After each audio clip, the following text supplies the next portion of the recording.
gentlemen, welcome to historic Bedford, Ohio, a sweetheart of a town that's located 30 minutes from everywhere. Away we go! Our destination, the old Bedford Viaduct on Tinker's Creek, the scene of much activity and commerce in the 19th century. Sit back and relax and listen to a little story about the history of this swell town. The most famous grist mill on the creek was owned by Washington Gates and his son, Holsey, whose grandchildren built that fancy Victorian house on the square in 1893. At their mill, farmers brought their grains, and the Gates family milled animal feed, 4 different grades of wheat flour, all marked under the Pansy brand, best known for its flour sacks decorated with brightly colored wreaths of pansies. Bet your great-grandmother sewed up those flour sacks into something useful. These mills helped Bedford to flourish. The farmers were able to sell their grain, and the flour was shipped to Cleveland for the fine folks there to enjoy. Sadly, the mills stopped production in 1908, but if you look carefully, you can still see some remnants of their existence. When you're at the viaduct, you might notice the old stone bridge, which brought Cleveland and Pittsburgh railroads to Bedford in 1864. It was joined by the Conotton Valley Railroad in 1881, which had daily sojourns to Cleveland and beyond.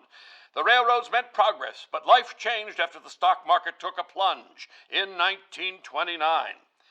Soon the rails brought strangers to town, hobos looking for a free lunch and gypsies looking for a summer campground. Visit the Bedford Cemetery and you can visit the graves of 3 authentic gypsy queens. In 1931, Bedford's population was 6,814. There were 1,076 telephones, 6 churches, 2 newspapers, a hospital with 32 beds, 6 schools, and a whole 14 miles of paved road in the town limits. The Depression hit Northeast Ohio hard. By 1933, 67% of construction workers and 40% of factory workers were down on their luck and out of jobs. Ohio's unemployment rate reached over 37%. Industrial workers who kept their jobs faced reduced hours and wages. Everyone had a hard time putting bread on the table.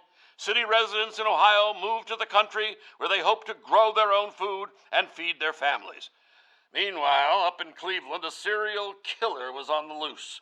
In September 1934, east of the city at Euclid Beach, a carpenter named Frank Lagasse strolled the quiet beach. As he walked, he discovered something in the sand.